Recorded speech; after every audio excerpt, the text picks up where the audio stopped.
Je suis Cédric Dubar et je ne suis pas un intervenant en comportement canin en renforçant positif.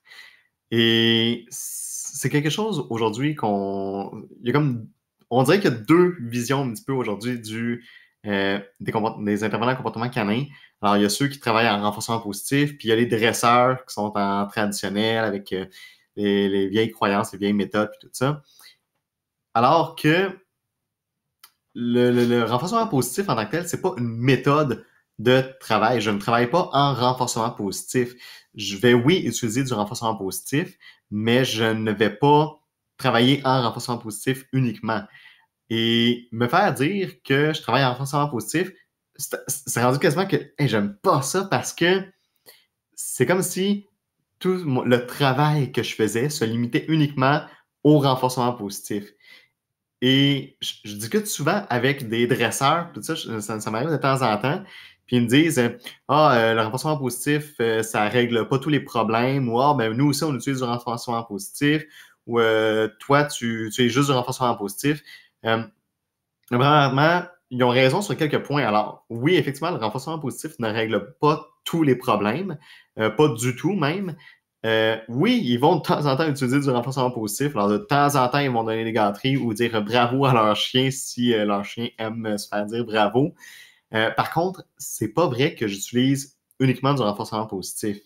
J'utilise une panoplie d'outils, de méthodes pour arriver à entraîner un chien, à modifier un comportement ou à faire pas mal tout ce que je veux avec mon chien dans le plaisir et de façon à ce qu'il apprenne et qu'il aime ça en collaborant vraiment avec lui. Euh, à la base, qu'est-ce que le renforcement positif? Le problème, c'est que souvent les personnes ne savent pas ce qu'est le renforcement positif. Le renforcement positif, c'est uniquement un principe du conditionnement opérant. Alors, il y a deux types de conditionnement. Il y a le conditionnement répondant et le conditionnement opérant. Et je ne vais pas tout expliquer qu'est-ce que c'est aujourd'hui. Je vais juste parler du renforcement positif précisément. Le renforcement positif, ça consiste uniquement à ajouter un agrément pour augmenter un comportement. C'est tout ce que ça veut dire. Alors, dans la tête de la majorité des personnes, le renforcement positif, c'est donner une gâterie au chien. Ça, c'est du renforcement positif. Alors, oui et non. Alors, oui, en donnant une gâterie au chien, on peut faire du renforcement positif si ça fait en sorte que, en faisant ça, il y a un comportement qui augmente. Ça peut aussi être de diverses façons. C'est tout simplement d'offrir une motivation au chien lorsqu'il produit un comportement. Si on offre à chaque produit un comportement, on offre une motivation, c'est du renforcement positif. On va augmenter le comportement, soit la fréquence du comportement, la durée ou quoi que ce soit. Euh, Par contre, c'est pas automatiquement dès qu'on donne une motivation au chien, dès qu'on donne une gâterie, qu'on fait du renforcement positif. Je peux également utiliser la gâterie, je peux également utiliser la motivation en ce qu'on appelle du contre-conditionnement, par exemple.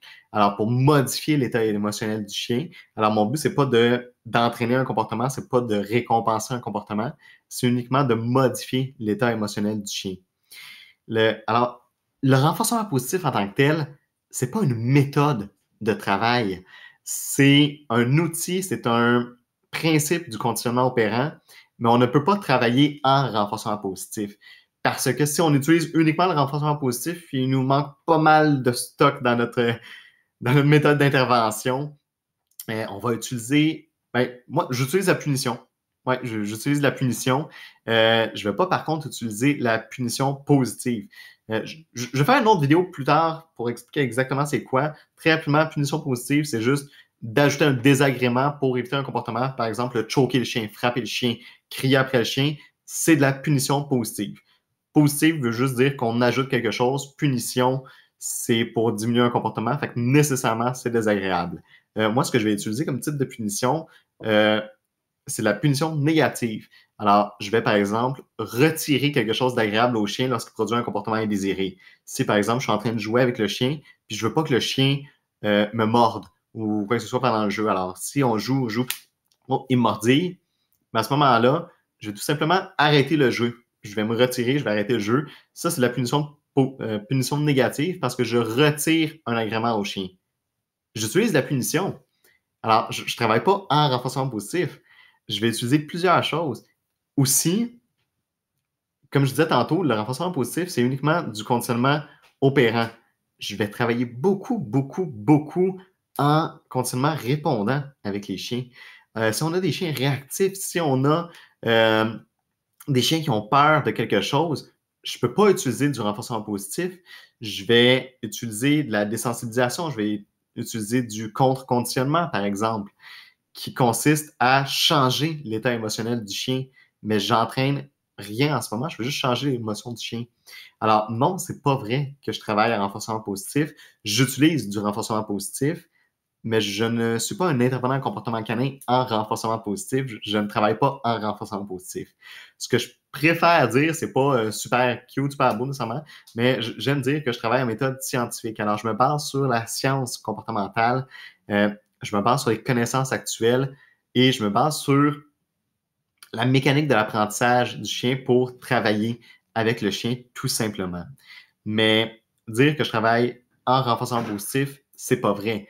Je travaille avec du renforcement positif et non en renforcement positif.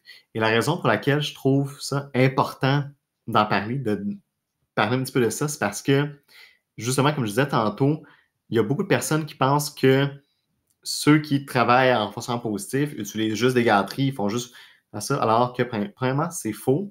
Et deuxièmement, si c'était vrai qu'on travaillait uniquement en renforcement positif, on n'arriverait pas à grand-chose.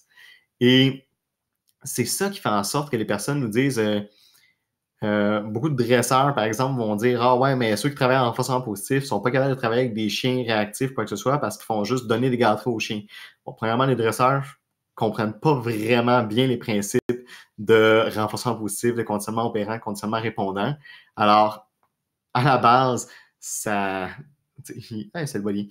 Euh, à la base, s'ils ne comprennent pas ça, c'est dur pour eux de savoir qu'est-ce qu'on utilise avec des chiens réactifs, tout ça. Mais ils ont raison en un sens, parce qu'effectivement, eh oui, c'est body. Parce qu'effectivement, ça ne fonctionne pas du renforcement positif sur les chiens réactifs, par exemple. On va par contre utiliser la désensibilisation systématique, on va utiliser du conditionnement, on va utiliser du renforcement différentiel qui est une branche du renforcement positif en tant que tel. Alors, on n'utilise pas juste du renforcement positif, on va utiliser d'autres choses. Et, ouais, body pass, on a eu des belles fesses de body devant la caméra. Alors, c'est vraiment ça. C'est de comprendre que les intervenants en comportement canin, les comportementalistes, les éducateurs, les entraîneurs qui sont compétents ne travaillent pas en renforcement positif. Ils utilisent beaucoup de renforcement positif, mais ils vont travailler avec une panoplie d'outils qui sont efficaces, qui sont agréables pour le chien également, contrairement aux dresseurs qui vont majoritairement utiliser beaucoup de punitions positives, beaucoup de renforcement négatif. Je vais en parler dans les prochaines vidéos, mais ils ne comprennent pas nécessairement les principes à même euh, de ces conditionnements-là et n'utilisent pas beaucoup non plus de conditionnement répondant. Ils utilisent beaucoup d'immersion sans savoir qu'est-ce qu'ils font nécessairement. Alors, ça crée vraiment beaucoup de problèmes, mais c'est pour ça que je trouvais important de bien expliquer le principe que non, je ne travaille pas en renforcement positif, puis je trouvais ça important de le mentionner et d'en parler, mais je travaille en collaboration avec le chien, je travaille en méthode agréable, en méthode scientifique avec le chien. J'utilise du renforcement positif, mais je ne travaille pas en renforcement positif. Alors, collaborez avec votre chien, utilisez la science comportementale pour travailler avec votre chien, puis motiver votre chien tout simplement pour arriver à produire les comportements désirés ou modifier les comportements. Passez une bonne journée.